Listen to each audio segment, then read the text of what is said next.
गुरकिरपाल Singh YouTube channel में आपका स्वागत है। जैसा कि आप जानते हैं, हम आपके साथ में dairy farming related videos share कर रहे हैं और अभी 2 दिन पहले मैंने एक वीडियो आपके साथ में शेयर की थी, डेयरी टॉक 90, और इसके अंदर ड्राई काऊ के लिए जो फीड तैयार करना है उसका सारा फार्मूला बताया गया था।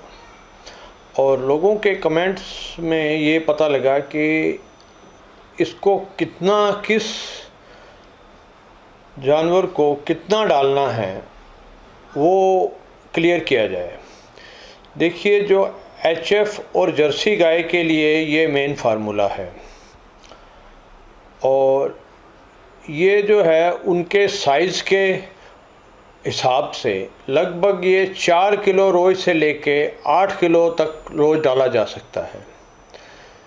जो जानवर बहुत अच्छे स्वस्थ हैं और छोटे साइज़ के हैं तो उनके लिए 4 किलो या 5 किलो के अंदर काम चल सकता है, और जो जानवर लार्ज साइज़ के हैं, थोड़ी एज में भी बड़े हैं, तो वो 8 से 9 किलो तक भी डालना पड़ सकता है।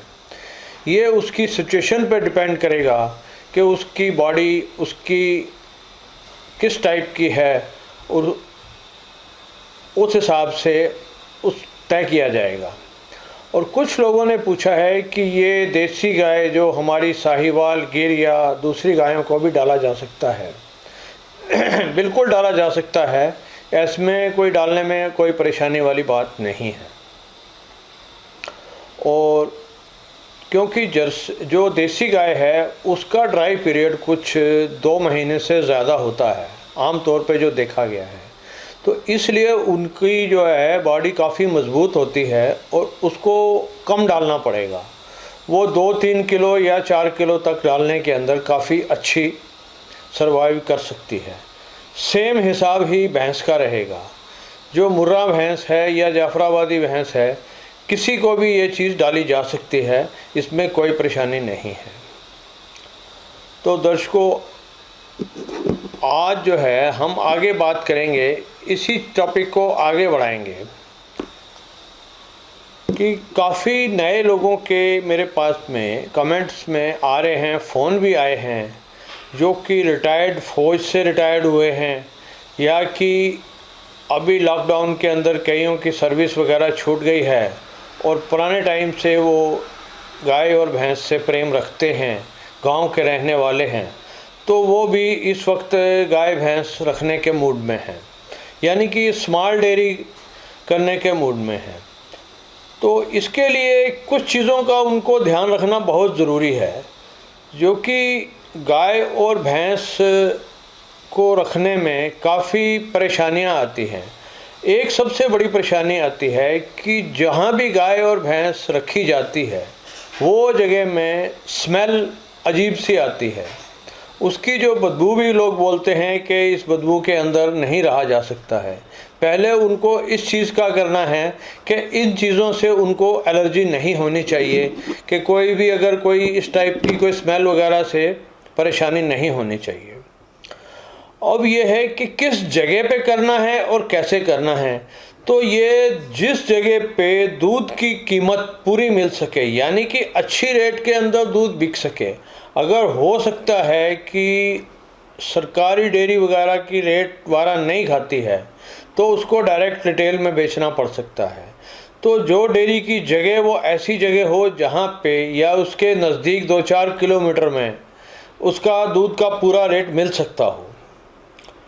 अब तीसरी इसमें एक बात और आती है कि हरे चारे की एरिया के अंदर उपलब्धता। हरा चारा एरिया में किस टाइप का मिल रहा है, किस रेट से मिल रहा है, इस सारी चीज़ का सर्वे करना बहुत ज़रूरी है। क्योंकि हरा चारा जो है हमारे इस डेयरी फार्म की मेन रीढ़ की हड्डी मानी जाती है, कि अगर हरा चारा जिस एरिया के अंदर सस्ता मिलता है तो जो डेयरी की प्रॉफिट है वो काफ़ी अच्छी हो जाती है। अगर हरा चारा नहीं मिलता है या महंगा मिलता है तो सारा डेयरी का प्रॉफिट उसके अंदर ख़त्म हो जाता है। अब चौथी बात आती है पशु पालन का अभ्यास, यानी कि पशुओं के अंदर रहने की जो एक एक्सरसाइज मानी है या उसका जो आदत मानी है वो होना बहुत ज़रूरी है। तो जब तक पशुओं के साथ में रहने की, पशुओं का स्नेह प्राप्त करने की क्षमता होनी चाहिए जो इस काम को करना चाहता है।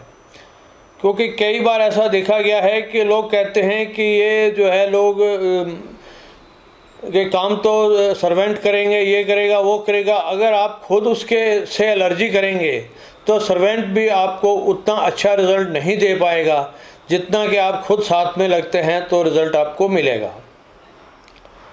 अब उसके बाद में एक चीज़ और आती है कि एरिया के अंदर जो पशु प्रजनन के जो सेंटर हैं, यानी कि जो एआई वगैरह के लिए सीमन की उपलब्धता है, तो वो एरिया में कैसी है। अगर आप छोटे स्केल पे काम करना चाहते हैं तो जो बुल वगैरह रखना मुश्किल हो जाता है।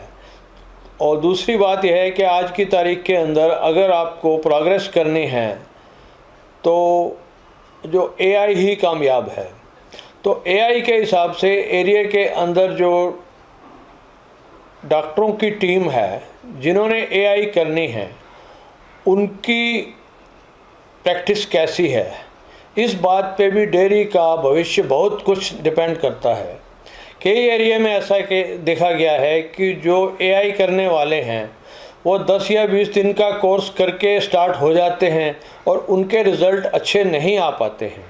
तो इन चीज़ों को सबको ध्यान में रखना पड़ेगा।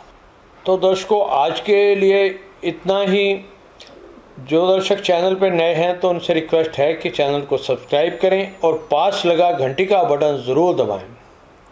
अगर आपको वीडियो पसंद आया है तो इसे लाइक करें और अपने फ्रेंड के साथ शेयर करें।